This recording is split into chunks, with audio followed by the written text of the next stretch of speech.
Hello and welcome back to another episode of Bad Gamer, Good Gamer. And we're back talking about the Game Awards this year. Yes, it's But that first time of things year. first, how you doing, Tim? How's things? I'm doing well. Had a nice weekend in Georgia last weekend, which is why we didn't have an episode. Yeah. And this will probably be the last episode of the year. We might do one more next week, but then Christmas is you coming think up, so? and Yeah. yeah. So So if not, well, it's not a bad way to end the year. I think we've done it before. Yeah, We did it on the Game Awards, exactly. and then we started. then take a 3-month hiatus and then come back. Yeah, that's how we do it. Normally, it's casual here. Yeah. But yeah, this episode is all about the Game Awards, which I'll just be upfront and say I didn't watch it. We were talking about this before the show. I Hence saw bad the gamer. announcements. No. I saw highlights. Yeah, exactly. It's a bad gamer thing. I don't like watching award shows in general, unless it's like a really quick short one, whatever, sure. But like the big, massive ones, I just don't like watching them. I like just getting the recaps afterwards, the cliff notes, if you may. So I saw who won. I saw all the new game announcements, and we'll talk about some of these today. I missed out on the performances and any other. The only like non-announcement, non-gaming related sort of thing from the show that I saw is the troll at the end, and we may or may not talk about it at the very end. Like we'll just Personally, give him. I don't want to give any attention to it. Like out of the entire show, and I watched the thing. I generally do. It was like such a moving show. I loved every second of it. I feel like the Game Awards being a live event. I don't know. It's nice to have a live event. It's been a while since we had like a non-pre-recorded event over the last few years. So having that and having like things like the runtime go over or people making mistakes and having fun like that's kind of missed that flavor. So personally, I thought it was the best Game Awards in a long time. So, but yeah, that guy at the end, like insignificant compared to everything else before it. So that's my take. Well, yeah, I mean, compared to the major stuff that happened, for sure. But there was a lot of talk about him online. Apparently, he got arrested. Like Jeff tweeted out that the person got arrested. I think that's a bit overkill. But then it also raised some questions about the security at the venue. Like, how the hell did he? Because it's an invite-only event, right? It's not like you can buy a ticket and go. Like, Yeah. and he's done something like that in the past. Oops. Sorry. You okay? Sorry. Yeah, I'm okay. That's all right. So yeah, so like it did like for a second I thought he might be the next Leroy Jenkins, like just the way he trolled everybody. But anyways, we don't have to continue talking about him. Let's just go on straight to the big stuff. So we can start with the winners. Obviously, Elden yeah, Ring. Yes. Elden man. Ring, yeah, Game of the Year. So Elden Ring So was good. nominated for 7 awards, and they won 4, of which, or like they are Game of the Year, Best Game Direction, Best Art Direction, and Best Role-Playing Game. It's fantastic, man. It's Fantastic. so good. And like the director, like he was like you can see him and the team were generally moved by the whole thing. It's amazing. It was truly It amazing. is. We caught up earlier this week, and we discussed who we think will win or who we think should win, and we both said that we want Elden Ring, or we think that that's the game of the year. That should be the game of the year. Yeah. But we also both speculated that it might go to God of War Ragnarok. It was really between those two. I think It really was. It really was. It wasn't a secret. Like it was between those two. And God of War won in 2018. Yes. It could have taken it again. Like it was possible. But Yes. I think Elden Ring well deserved. Like Oh, very much, and like not to put God of War Ragnarok to the side. Like it was nominated for 10 awards, and it won 6 of them. 2 of the nominations were for the same category, best voice performance or something. But the 6 awards that it got were best narrative, best score and music, best audio design, best performance. That's where the 2 of them went to. Best action adventure and innovation in accessibility, which I think all is fantastic. awesome. Yeah. I'm not sure. I actually haven't read or saw anything about what they did in terms of accessibility in the game, but I'm always intrigued by how far people will go to make games more accessible and more, like enjoyable by more people. Yeah, I haven't been able to deep dive, but I've been watching a game through a streamer that I follow, Man vs. Game, and I'm just watching his VODs. I'm like literally just like living the game through him because I haven't bought it or played it. I don't have time, so watching is the only way I can experience this game. Yeah. But personally, the best performance when Christopher Judge went up to accept the award, like personally, he brought me to tears. Like it was a nice accepted speech that he gave. I'll be honest, like when you sent me that message, you're like the first 15 minutes brought me to tears, and It like, really I'm did. like, okay, something happened. I mean, obviously this isn't like a universal thing. I saw it. Like yeah, it was a great it was a great acceptance speech, and like I told you before, like you could feel, it was a genuine thing. He wasn't like putting up an act or whatever. Yeah. I didn't get the tears part, but everybody experiences these kind of things differently. Like that's how emotions play out. How real but emotions play out, Tim. That's how. What? Saying how real emotions play out. I have real emotions too, but like I don't see what was the tear jerking moment. I think it's what he because said. like Al Pacino opened up and it was like hilarious, like just seeing Al Pacino. Yeah, him open up. opening up and giving credit to his son, like That that was cool. I mean, yeah, it was weird seeing him at first. I'm like, what? He was he in a quirky. game that we're not aware of? Like, what's No, happening? No. He just pretty much was there for the quirkiness factor. Like he was Yeah, unable yeah. to read the teleprompter and he was like, I Yeah. can't read, and everyone just laughed at him. It was great. It was fantastic. I mean, like I realized that like he wasn't part of any game or anything like that, because when he said that, like you wouldn't have heard of God of War if it wasn't for was it like God of War, right? Like that's the game that he references. Like it wasn't for my son, I wouldn't have heard of so and so. I can't remember if he referenced the game. He was just saying about Yeah. gaming in general. Like he just Or maybe doesn't gaming game. in general, I guess. Yeah. But yeah, it was nice seeing him there. And then Christopher Judge came out to accept his award. It was about 10 minutes long, his speech. Just to Yeah, say, it like, was. The Yeah. runtime went over. And I saw the whole thing. I saw the whole thing, and my tear ducts dry Well- as sands of Abu Dhabi. Well, maybe you would have laughed because like Jeff Keighley kept referring to his like speech, Christopher Judge's speech, the entire show, and he even joked about like saying Christopher was trying to give away a few extra Steam decks because of his speech. Well, Yeah, let's mention that. Let's mention that really quick. By the way, I know it wasn't in the talking points, but it is a really cool thing What was that the happened. thing? Yeah. Yeah, so Valve announced a few days before that only in the countries that the Steam decks are officially Not sold us, at, unfortunately. not us, of course. Yeah, who cares about us? So they said they'd be giving out was it a 512 or a 256 gigabyte Steam Deck every minute during the award show, Exactly. which is insane. And all you have to do is like you should have had bought a game in the last year or like since November 22nd or something 2021, Yeah. and you need to watch the stream, I think, through Steam or something like that. But that's crazy. That Yeah, shows it that is. they have no issues with producing more. They're manufacturing more of these, so hopefully they'll be more than stock later. And I don't know, maybe they can extend their reach to the UAE.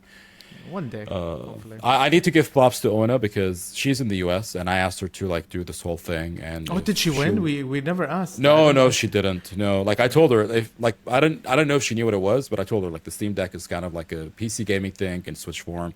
They're giving away one every minute. You have to do this and that. If you want it and you win, go ahead, take it. But if you don't want it and you win, then please, like I want it. But she didn't. But she ended up like watching the whole thing. And when I woke up the next morning, like I got like a very quick recap of I what would happened. like to ask her how she felt about the Game Awards. Oh, as she well. said it was cringe. The whole show was cringe. Again, Cringe, I guess really? it's I guess it's not for her. Just like, Wow.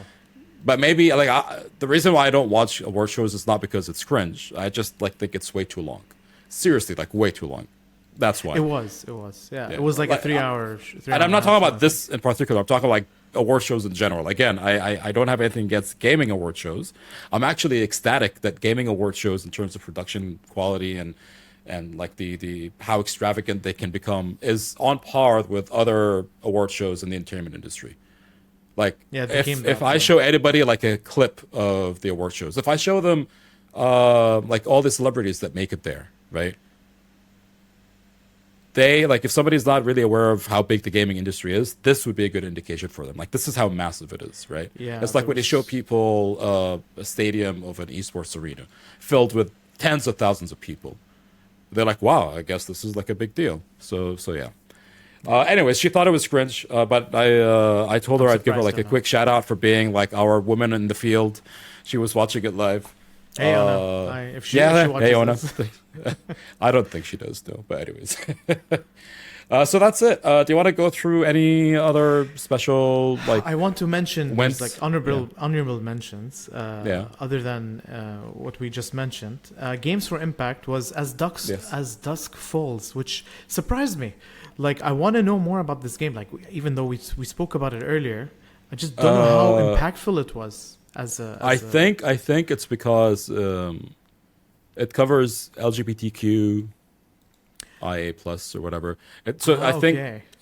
by impact, I think they kind of mean about anything that has to do with minorities or people that Yeah, are, but you the know, like, broader conversation, which is good. But I yeah, never yeah. thought So, that like when we reviewed, not even reviewed, when we were like talking about the game, I didn't think that was the premise of this game, kind of thing. I You could know what be I mean? wrong. Let me do a quick Google search while you talk about one of the other Otherwise, mentions. Yeah. the best thing is the best indie game, Stray, freaking one, called Oh it. yes, We but called did it. you like? I don't think anybody doubted that Stray would win. Yeah, but I It think not only everyone got expected it. yeah, it not only got best indie game, but I think it got best first indie A debut indie. It did as well. best debut indie. Yeah, yeah, Yeah, yeah. The other thing I did want to mention, yeah. where was it? Sorry, I'm going through the list. Player's voice. I mentioned this to you Yes. last time, Yes. and it's like in brand new category that's 100% like player voice or player voted. Yes. And it was literally between Sonic Forces and Genshin Impact in the last Yeah. round. There was like 3 rounds online, and freaking Genshin Impact won, which Yeah. personally I'm sad for. I wanted Sonic to win, but it's fine. Power of the waifus, man. Power of the waifus. Yeah, you can't beat that. Apparently, Sonic could not beat that. Yeah. So yeah, as Dusk Falls, like I think the main character is gay. So, and I There you think the story kind of revolves around that, if I'm not mistaken. Or, I mean, so, that's so, great, Yeah. but I just never got that indication from the trailers or from what they shown, or like, you know, when we first saw the game, and you remember like it was a live interactive game that we have found out Yeah. after they announced it, kind of Yeah, thing. yeah. Yeah. I mean, I was aware that it had that or it covered that, so I guess it must have been something that I read ages ago after the game came out. It I'm could not be, really yeah. sure, No, but that's yeah. good. Who else? Let's Most give- anticipated game. Did you know? Yes, I was just gonna say, let's give Nintendo some love. Okay. Another like no-brainer. Legend of The Legend Zelda, of Zelda. Tear of the Mountain, Tear of the Mountain, Tears- or Tear of the Tears Mountain? of the Tears Kingdom. of the Mountain. Kingdom. Really? Oh, okay, I got it all wrong. Yeah, yeah. Tears of the Kingdom, most anticipated game. Yeah. I mean, Just call it Breath of the Wild 2. It's just easier, man. Yeah, Everyone's gonna call yeah. it that. I'm kind of surprised that Resident Evil 4 was nominated. I don't think sequels and remasters and reboots or whatever I mean, should be most anticipated. Whatever. I guess out of the Personally, list, like, I would say new games, new IPOs should be in that list. to me personally, I think it was between Starfield and Legend of Zelda in terms of like most Oh anticipated. yeah. Like that was the real contenders. Final Fantasy 16. I mean, I'm sure was anticipated a lot. Yeah. They announced the release date, and like Yoshi P was there, which was great, and he was like talking in English, like announcing the latest trailer, Revenge. That was cool. All amazing. The game looks dark as hell, so Yeah. I think Yeah. everyone's looking forward to it. Yeah. Some more Nintendo love. Splatoon 3 won Best Multiplayer, and Bayonetta 3 won Best Action. And funny enough, all of the Nintendo like winners or the acceptance speech was done by Doug Bowser. Like he pretty much accepted the awards on behalf of all these studios. So, He is Nintendo. Just saying, yeah. So he got a lot of attention, that guy. But speaking of, we already covered Sony with God of War, Nintendo with these guys, Microsoft, which was pointed out later after, I didn't even notice until after the awards, there was no Microsoft Games presence at all in the event. And this was something that everyone, like I saw a few articles on that, they didn't have any trailers, they didn't have That any is true. release dates or whatever shown. The only thing they had in the award show, which I saw because I saw the whole thing, was ads where Samsung was the main. I'm just saying, like it. They Yeah, were that showing doesn't off, count. Yeah. Yeah, it doesn't count. They were showing off their Xbox Game Pass app for Samsung TVs. That's it. That was the only Xbox thing there. Yeah, that's true. I think one of the So, games it was that weird. was announced, but maybe not one of the ones we'll talk about, I think was like an Xbox exclusive. No. Well, according to the articles, there was nothing. Okay. Nothing by Xbox. Because I remember seeing a trailer that only had Xbox on it, like at the end, like so I don't know. I could be I wrong. don't know. But The only exclusive, like I know, like PC exclusive was Crime Boss. If you want to segue into that, Crime Boss, Rockay City. Rockay City, yeah. Well, we'll get to that maybe towards the end. But let's segue into the announcements, right? And let's start with the big ones. Death Stranding 2. Do you want to take us through that? There's nothing to take to. It was Kojima. This is the trailer that Kojima was working on. Like you remember the thing that it was, and it says edited by Kojima. You had to make sure. When I saw it at the end, I was like, that's what you were talking about. Okay. He had to like put his mark on there. The only thing about the trailer is that you see Fragile, the character in Death Stranding 2 having a baby, or she was playing with a baby, and then running out, and then this whole thing happens, like she's being chased. We don't know anything that's happening. That's how Kojima trailers work. That's how the first Death Stranding trailer was really. Yeah. Like not just the first trailer, but the teaser, the other trailer, the 18-minute gameplay, or not gameplay. Yeah. Was it gameplay? There was like a really long form sort of thing. I didn't get anything at all. But I do have some notes here that I found online. So, as we all know, Norman Reedus is back. We kind of knew because he leaked it before. He leaked it, yeah. It would be funny if he leaked the sequel without him being in it. Yeah. But he's joined by, I don't know how to pronounce her name, Léa Seydoux, like French. She's a French actress. I actually know her from Mission Impossible and 007. She was in the first one as well. She was. She was. Fragile. Okay, that's Fragile. Fragile. Okay. Yeah. All right, my bad. Then we have Elle Fanning, who was teased to be part of a Kojima game. Shioli Kutsuna, who I know her from Deadpool 2 as Yokio, I think. She's Negasonic Teenage Witch's girlfriend. And Troy Baker. Troy Baker is voicing the villain, it seems. What are they called? I'm surprised he's back. But like because he was the first villain in the first game. Yeah. So maybe it's either the same character coming back or he's a new bad guy character. We're not sure. Oh, okay. All right. So those are the stars of the game, the movie, which feels like it's a game.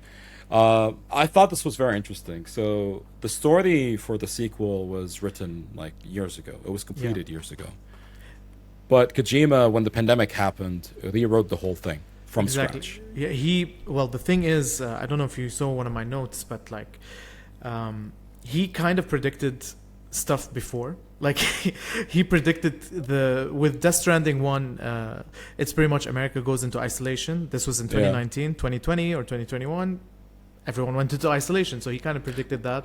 There's also Metal Gear Solid 2. He predicted the misuse of information or misinformation online and how it can spread really quick. Fake news. I actually did not see that note. It was just part of my reading. I don't know where you wrote it, but it's so he felt that he didn't want this game to also be a prediction of something, so he completely that you wrote it, which now makes me curious. What did he like? What was the original story? Like, what was the prediction that he feared in his writing? I hope it comes up in his brain structure podcast one time. Oh, I would love to hear it. Yeah, because it must be something so bad that he didn't want that to happen. Yeah, could be. Yeah, but it was great. Like he came on stage, him and obviously Jeff Keighley, his best friend Jeff. Yeah, BFF Jeff. So that was cool. So that's cool. I feel less jarred by this announcement than by the announcement of the original game, because now I have an idea of what Death Stranding is, and the aesthetic and all that sort of stuff. We don't know if it's going to be the same style or not, like the walking simulator style. We don't know. Like they didn't really hint at anything other than they showed the baby thing again, and there was a little octopus thing in it. Or the octopus thing. Because I never played the original, but was the octopus thing a thing? That's not a thing. Definitely not. A thing. Did I tell you that I used GPD Chat, the AI chatbot thing that we talked about before? I used it to get a quick recap about Death Stranding, the first one. Really? Like I was like, what is the story of Death Stranding about? Because I never played it, and it gave me like a recap, and then like Okay. I asked about the baby, like what does the baby represent, and then it told me like it's. What does the paper represent? I want to know what it says. See, my memory is really bad, but I Okay, think it fine. was something along the lines that it was like a connection between two worlds. It gives something energy. It notifies if enemies are nearby or something Actually, like that. that's very good from an AI. Nice one. All right. Yeah, yeah. Oh no, this AI GP, I think it's called GPT chat, is insane. But topic I for want to another talk day. to you about that another time. But anyway. Yeah, no, definitely. It's gonna change things 100%. Okay. Anyway, so we move on from Death Stranding. Let's just go in the opposite direction. Bayonetta Origins, Cereza and the Lost Demon. Surprise announcement. Like I was shocked. I don't know if it was a surprise. It was kind of leaked by our good friend Helena Taylor. If you remember, she talked She about. did not leak Cereza. Was it Cereza that she said? No, it was No, the other she girl. said that they said that they were working on a sequel, or there was another game in the works, and I think this. But I is what think she she was referring to. hinted, or we speculated, it's about the new girl in Bayonetta 3. I forgot what her name was. The Yeah. younger one, or But her other friend. But it wasn't like a Bayonetta. standalone story. Yeah. Yeah. And also, I mean, it was still shocking because it's a completely different Style. Yeah. Style. The style is completely the different. game. It's Yeah. hand drawn look. Like a hand painted storybook thing. Like that, the whole thing is presented kind of like it's a storybook as the chapters of the story, go on. Like the pages flip and all that sort of stuff. And there's like fully narrated scenes. So you play as a young Cereza, not Bayonetta. This was before she was called or named Bayonetta, before she was known as Bayonetta, and she's still, I believe, like a trainee. And you play as her and her very first demon, I can't say this. Cheshire?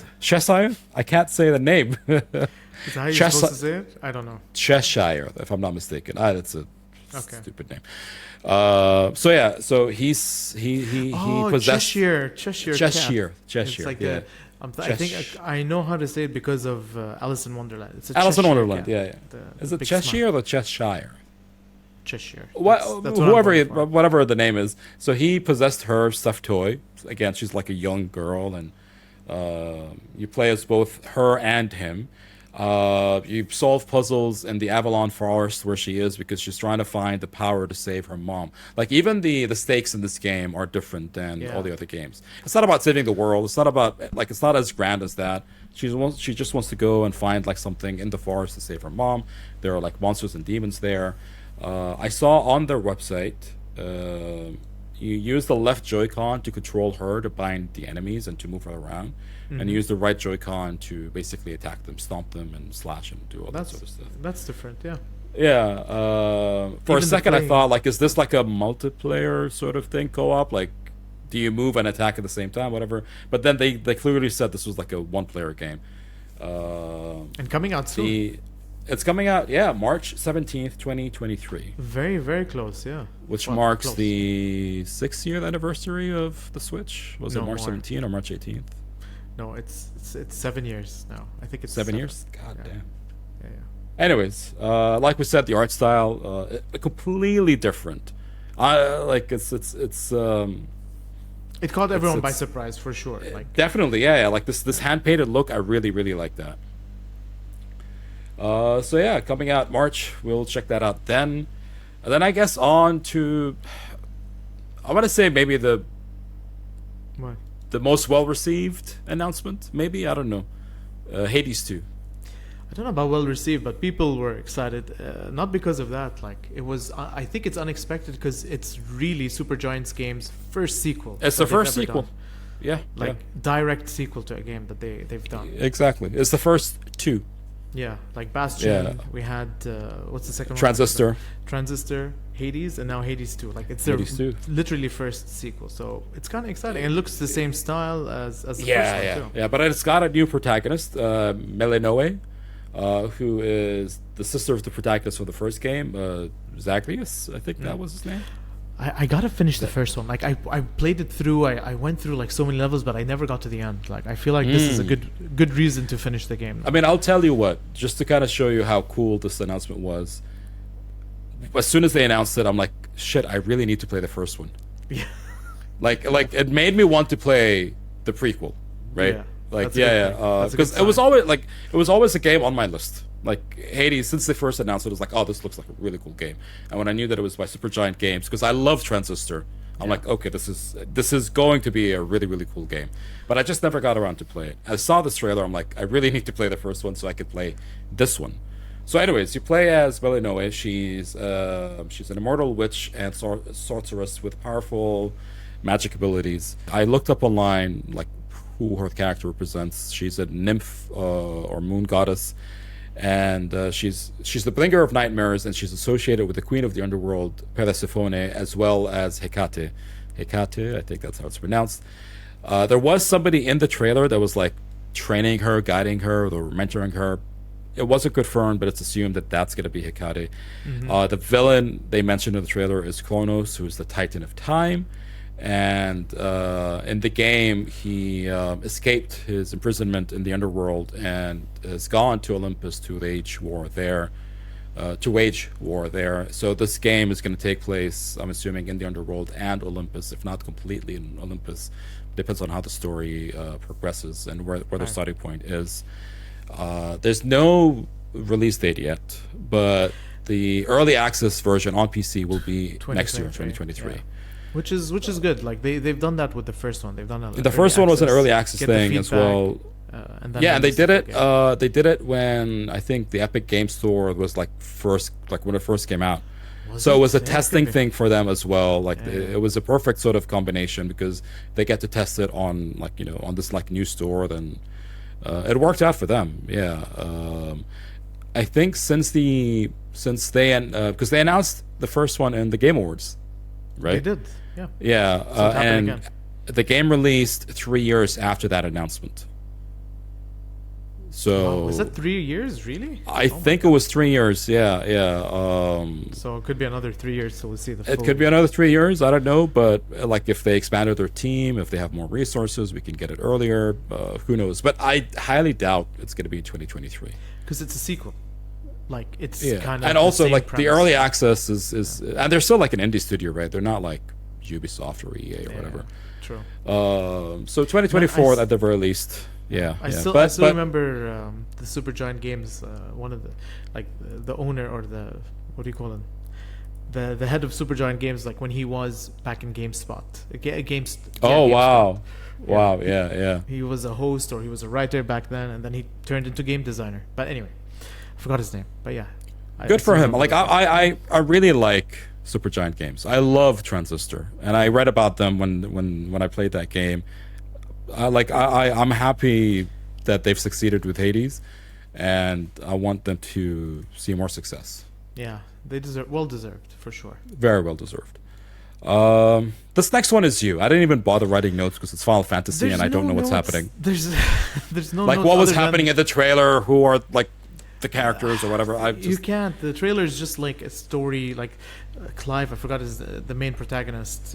They just showed off a bit more of him, more summons, in the Revenge trailer.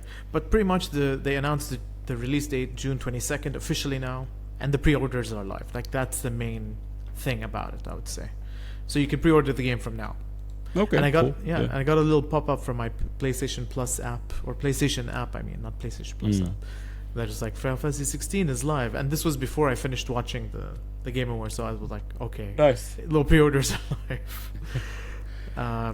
This so, next one okay. surprised me, like because this is how the show started, and this was on This is how the show opened. Yeah. literally opened like 30 minutes before like the main show started, and it was Dead Cells DLC, and the DLC is called Return to Castlevania, which Castlevania. was, I don't know if you saw the trailer, Tim. Like I saw all the trailers.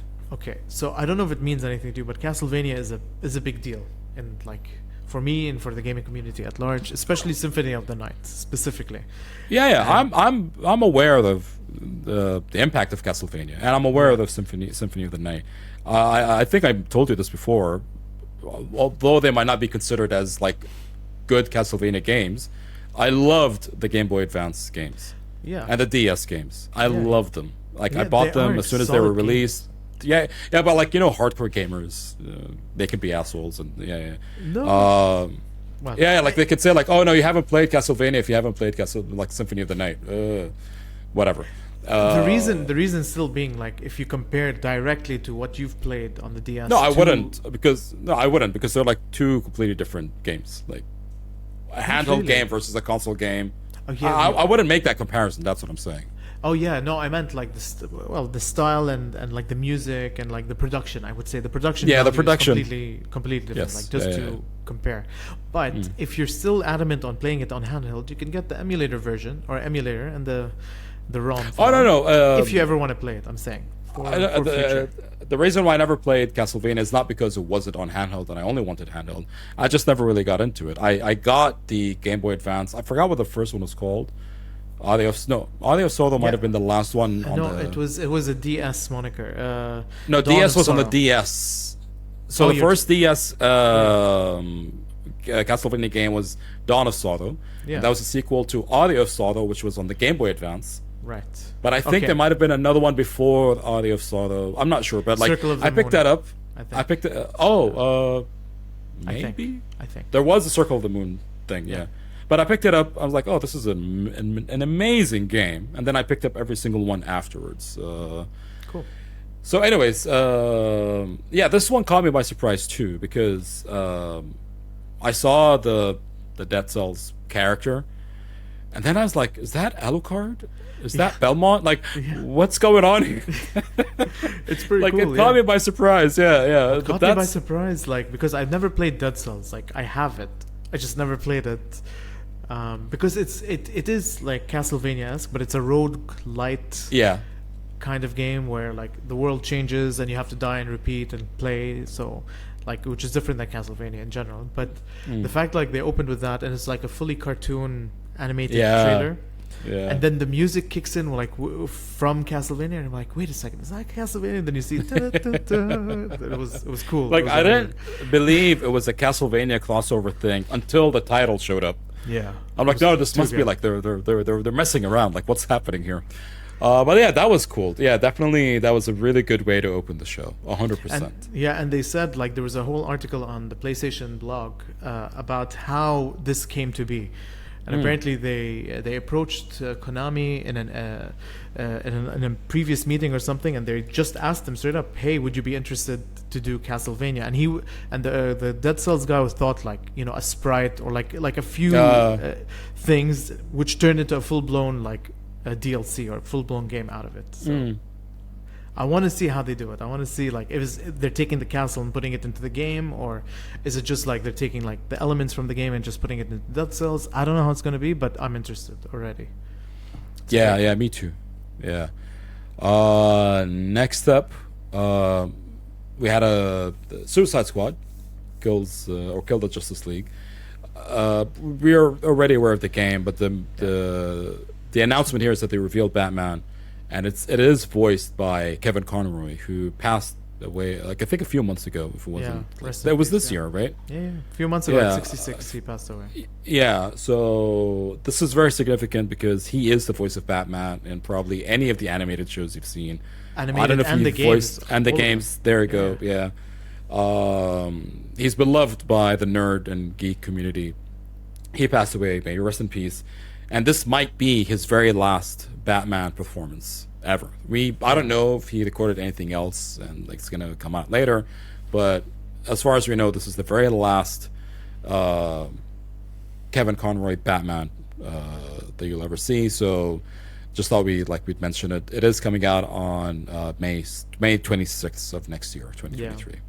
That was a surprise. Like that Batman was there and he was killing people. So that was the other thing. Yeah. Exactly. Batman doesn't kill. Exactly. Yes, he does. He always does. It's not a main focal point of the movies or the games or whatever. But he kills. Next, you want to take this? Recording. I didn't keep track. You should take this one and then we'll call it. I think this last announcement. Climb Boss Valky City. This came out of nowhere. I loved it. Yeah. First of all, it's an all-star cast. Not that really matters, but it is an all-star cast. Do you want to take us through them? Other than Looker, I forgot who. Oh no, wait. I'll mention them. Okay, so it's an amazing cast with Michael Marsden, Kim Basinger, Damien Poitier, Portier or something. Portier, yeah. Danny Trejo. Trejo, you corrected me before. Danny Glover, Michael Roker, Vanilla Ice, and Chuck Norris, which was out of nowhere, those two. But yeah, pretty cool. Yeah, so Michael Roker is the one that, like, I'm most excited for. Because he starts, like, the trailer starts out with him. It does. And, like, his very defined features of him. His very defined and voice. Like, I Yeah. think his voice is very, like, unique. Like, as soon as I heard I was like, oh, that's Michael Rooker. Yeah, that's the guy from the Guardians of the Galaxy. That's the guy from the Walking Dead. So yeah, the trailer starts out with you, like the player. You're looking at him in the car, and he says something like, "Do you want to be a crime boss, a crime boss or something?" Then throws you out of the car, and it's set, I think, in the 90s. It's got like that 90s sort of like vibe to it. And then like they start just showing you all the actors. Like, yeah, it's a first-person game. Kim Basinger, like, I don't know, that was weird seeing her in the game. Danny Trejo made perfect sense if you're like he is a freaking boss. Like, yeah, he's a boss. He's a badass. Danny Glover was nice to see because I only know Danny Glover from what are those movies with what's his face called? Which one? Where they both play cops. And his famous line, like, "I'm too old for this shit." Oh, damn it! I know what you're talking about. Like Mel Gibson. With Mel Gibson, yeah. Lethal Weapon. Lethal Weapon, yeah, exactly, yeah. And I loved him in those. Like, I love both of them in those movies. And then you have Vanilla Ice and Chuck Norris. And I think the trailer ends with Chuck Norris performing a roundhouse kick. Yeah. Perfect. Like, you can't have him and not Chuck have him. Norris. I don't know if he's a bad guy or he's like one of the good guys. I think he was in the like, story. well, I mean, I don't know. I was gonna say I think he was like a sheriff or something, but that doesn't mean that he's not a bad guy. He could still be a bad guy, exactly. like corrupt or something. Yeah. But that was cool. Yeah, good roundup. Like, they really focused on the cast. Like, I think visually you see more of their faces and less of whatever gameplay. Like, if you just pause really quick, you can see like little panels that have some gameplay sort of like footage in them. It's a first-person shooter game. That's what we can tell. It's like that's all. That's about it. Yeah, it has to be like rock style. What do you call it? Rockstar. Rockstar style. GTA style. That's what I'm trying to say. It has to be. Like, it gave me GTA Cyberpunk vibes. That's a good mix. Yeah. Yeah. So definitely a game, like, I think we should keep an eye out on because it seems like it could be, and it's an Epic exclusive game.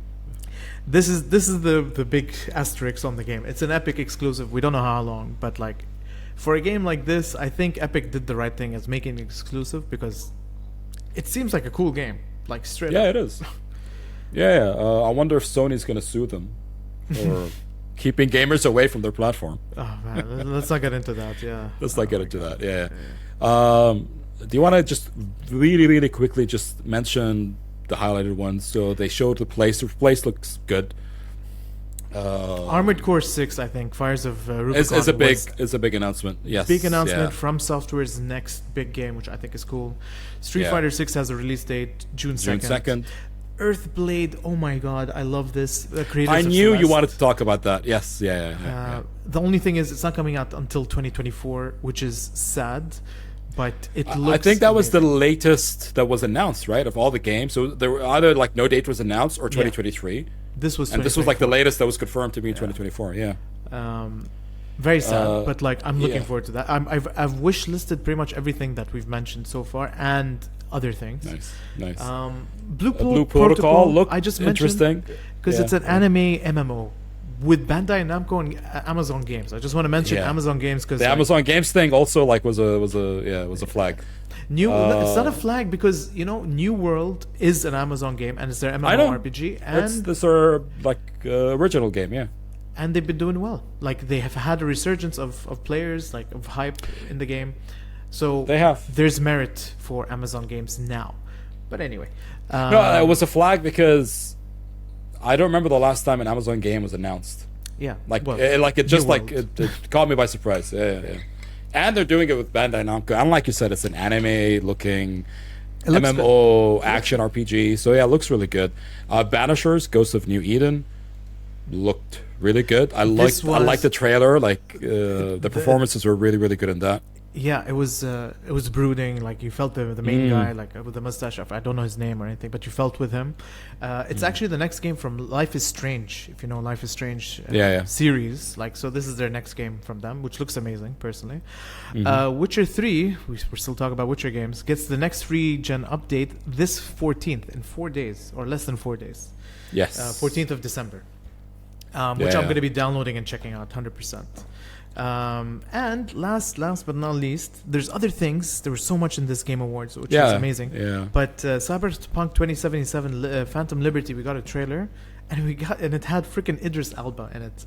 I don't know in what he plays a character. I can't remember the name, but I don't know if he's a protagonist, antagonist. I'm not sure. But Idris Elba, that's it. Yeah, like he seems to be a fixer of some sorts. Like he's the last resort that the characters in the trailer we're talking about. Yeah. Like there's only one. Oops, sorry. Like there's only like one guy that can do this or something like that, and they're talking about him, and then like mayhem is happening all over the city. Yeah. So, great. I know a lot. Like that was one of the things that I saw on Twitter. Like there were a few things on Twitter, like when I woke up that morning, that like just kind of like flooded your thing. Yeah, that was one of those. It was completely. Idris Alba, not the DLC. It was just Idris Alba being in Cyberpunk 2077. It's a big deal. No, it is a big deal. I'm not saying it's not. I'm not saying it's not. But like, yeah, that was a big announcement. It's huge. I thought he's great. Anyway, but like, other than his role as Knuckles in Sonic 2, but that's just me. That's my opinion. Sonic 2 sucked. I love the first one. I wanted to like the second one. I couldn't. But anyway. Yeah. There's one honorable mention, and he's the hero of the night. If you watch the full thing, or like if you want to watch anything out of that entire thing, you should watch the orchestra of the Game Awards, of the Game Awards announcements. So because they have an in-house orchestra, and like they play all the games before they announce the winner. And this guy, he's known as Flute Guy, the epic flute guy. He's trending everywhere. If you want to follow him, you should. His name is Pedro Eustache. I hope I'm spelling his name. And he's personally my hero of the night, because he played his freaking heart out on that flute. He just had the flute, and he was playing like Xenoblade Chronicles 3 music. He was playing like all of them, God of War, and he was like playing his heart out. You could see the passion, man. He was amazing. Just follow him at Eustache Pedro, EUSTACHE PEDRO. I just want to mention him, and that's it. Mic drop. All right. I'm done. That's the entire award show that you need to focus on. But watch it; it's worth a watch. I think there were a lot of other announcements that we would love to talk about, but it's going to take us like more time to go through them. Another 3 hours or another 2 hours working. Yeah, like I think there are as many other announcements than the ones that we discussed already. So yeah, do check it out. Watch the full show if you want to be a Fudfood. Watch the recaps if you want to be a Tim. Let us know what you think, so we both know your opinion. Let us know, exactly, which is the better way to do it. Right? Or should you be shamed if you don't watch the whole show? Of the games that we talked about, let us know which ones you thought were exciting and that you also want to check out as soon as it comes out. Of the games that we did miss, what do you think that we should have talked about? I'm sure there's a couple of here that really should have gotten some time, but we don't have that time right now. No, we don't. And let's just end it right here. This might be the last episode of the year, so if we don't see you next week, Merry Christmas, Happy New Year, Merry Christmas. Yeah. We will see you next year with same old stuff. So let's just end it here then. Take us out, Tim. All right. Well, thanks for watching the episode. Do drop a like or comment or for more content like this, or just go to badgood.gg to check out our audio podcast. We're also on Instagram and Twitter at badgoodpod.